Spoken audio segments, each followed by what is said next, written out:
Let's kick things off with the latest fallout following Prince Harry and Meghan Markle's Oprah interview. Now, it's Prince William responding. ET has learned that Will is deeply distressed with Harry and Meghan's decision to share private family conversations with CBS This Morning co host Gayle King.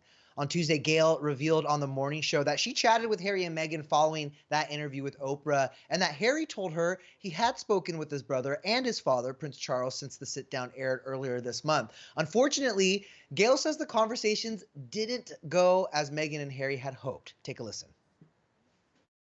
The word I was given was that those conversations were not productive, but they are glad that they have at least started a conversation.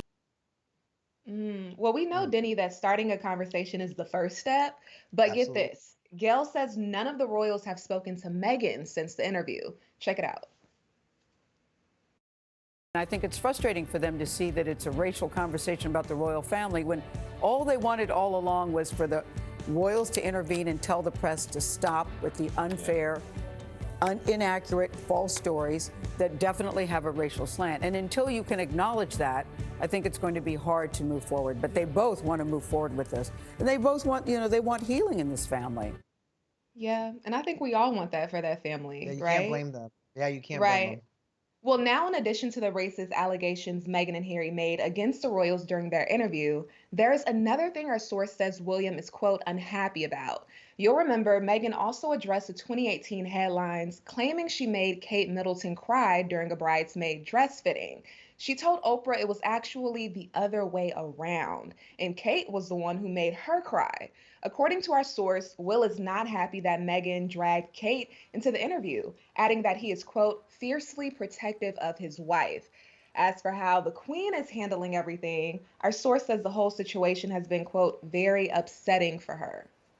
It's interesting because whether you're royal or not, I think everyone can relate to family drama, right? Especially when there's Right. some deeply rooted issues that need to be dealt with, to be addressed, that you need to heal from. But, when there's allegations of racism, being tossed around the way it was in the Oprah interview, I feel like it would be way more productive if the royal family just addressed it head on as a family. They don't even have to do it publicly, but like have those conversations with Harry and Meghan because clearly they're feeling a certain way, and there's no way you guys can move forward without addressing it.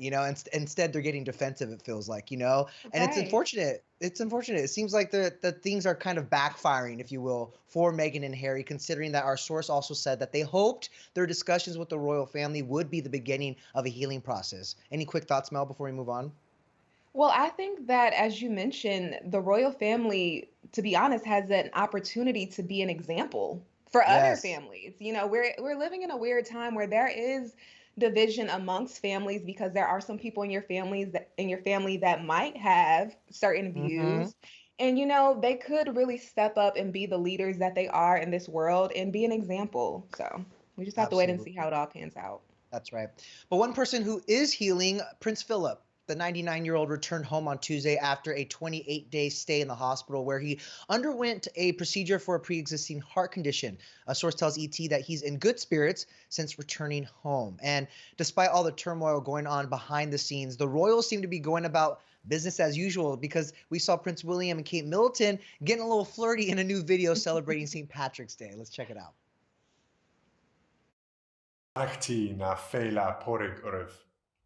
We're delighted to wish you all a very happy St. Patrick's Day. How come you got that easy bit? In that video, Will and Kate also reflected on their 2020 trip to Ireland right before the world went into lockdown for the COVID-19 pandemic. Isn't it wild that we're living in a time right now where last year we were freaking out, right? Yes.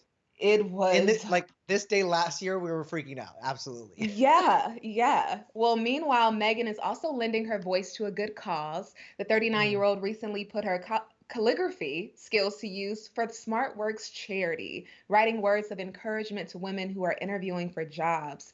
Here are a few of the letters SmartWorks shared on Instagram in celebration of International Women's Day. She has beautiful handwriting. The charity revealed that the notes were mailed from Megan's home in Montecito, California, to the UK, where they were packaged with some interview attire before being sent to the charity's clients. Meghan previously served as a royal patron for the charity, and even though her official royal duties are a thing of the past, the charity announced last month their plans to continue working with the Duchess. In 2019, Meghan teamed up with the designer Misha Nunu to release a capsule collection of work attire for the organization. You can tell that this is something she's very passionate about, and it's just really nice to see how these women react to something as simple as a handwritten message from Meghan. Hmm. You know what? I can't help but think about the handwritten message that Meghan says she got from Kate after Kate made her cry around the wedding. So Meghan probably saw that calligraphy up front.